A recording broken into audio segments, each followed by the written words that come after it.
बिस्मिल्लाहिर्रहमानिर्रहीम। अस्सलाम वालेकुम। आप सब कैसे हैं स्टूडेंट्स? मैं उम्मीद करती हूँ कि आप सब ठीक ठाक होंगे, खैर खैरियत से होंगे। आज जो मैं टॉपिक स्टार्ट करने जा रही हूँ वो आपका टॉपिक है 7.1 और ये आपका जो टॉपिक है ये है kinetic molecular model of matter, यानी जो मैटर के बारे में जो मॉडल दिया गया था उसको हम काइनेटिक मोलेकुलर मॉडल कहते हैं। ठीक है, पूरा नाम उसे कहें तो kinetic molecular model of matter.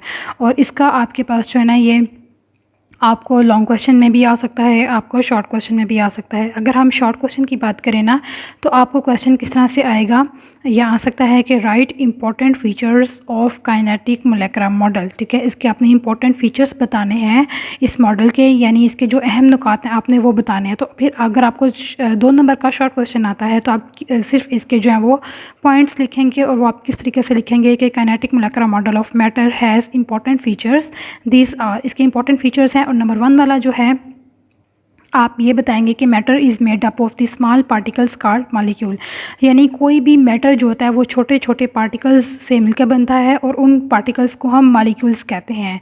For example मैं अगर आपको एग्ज़ाम्पल दूं तो ये आपके पास जो है वो कोई भी एक जो है वो मैटर है, ये वाला। ठीक है, जब इस मैटर को हम माइक्रोस्कोपिकली देखते हैं तो हमें पता चलता है कि छोटे छोटे पार्टिकल्स के साथ जो है वो मिलकर बनता है, यानी छोटे छोटे पार्टिकल्स आपस में जब मिलते हैं तो पूरा एक जो है वो मैटर बनता है। तो इन जो पार्टिकल्स को हम मॉलिक्यूल्स का नाम देते हैं।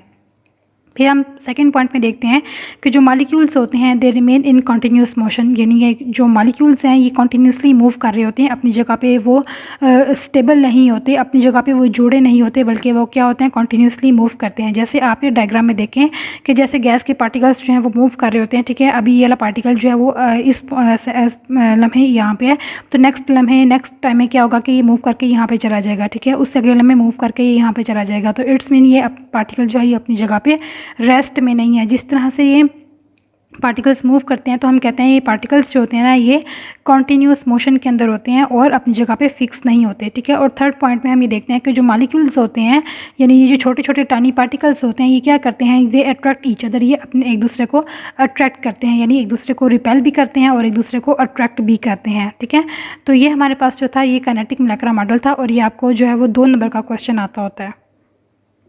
इसके बाद आपको क्वेश्चन इस तरीके से आ सकता है कि how kinetic molecular model of matter is helpful in differentiating various states of matter, यानी कि जो मैटर की मुख्तलिफ हालतें होती हैं आप उनको किस तरीके से जो है वो एक दूसरे से डिफ्रेंशिएट करते हो by using kinetic molecular model. तो जब आपको ये क्वेश्चन आएगा तो ये आपको जो है वो 2 नंबर का भी आ सकता है और आपको जो है वो 4 नंबर का लॉन्ग क्वेश्चन भी आ सकता है। ठीक है, तो आपने नंबर ज़रूर देखने हैं कि वो 2 नंबर का है या 4 नंबर का है।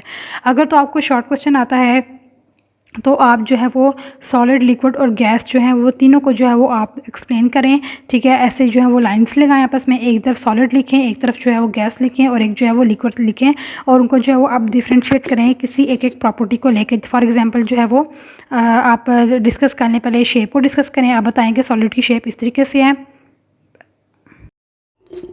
जी, तो मैं आपको बता रही थी कि अगर आपको ये क्वेश्चन आ जाए तो आपने इसको अटेम्प्ट किस तरीके से करना है। अगर तो आपको क्वेश्चन आता है 2 नंबर का तो फिर आप किस तरीके से करेंगे इस क्वेश्चन को कि आप जो है वो लाइन ड्रॉ कर लें इस तरीके से। ठीक है, सॉलिड, लिक्विड और गैस को आपने डिफ्रेंशिएट करना है तो आप जो है वो लाइन ड्रॉ करें और एक प्रॉपर्टी को पकड़ लें। फॉर एग्जांपल फर्स्ट प्रॉपर्टी जो है वो आपके पास शेप की है तो आप जो है वो सॉलिड की शेप के बारे में बताएं क्योंकि डेफिनेट शेप होती है, लिक्विड्स के बारे में बताएं क्योंकि डेफिनेट शेप नहीं होती, और इसी तरह गैस के बारे में आप जो है वो इस फर्स्ट प्रॉपर्टी को आप डिस्कस करें। उसके बाद जो आपके पास है सेकंड आपकी प्रॉपर्टी आ जाती है वॉल्यूम। फिर आप वॉल्यूम को डिस्कस करें।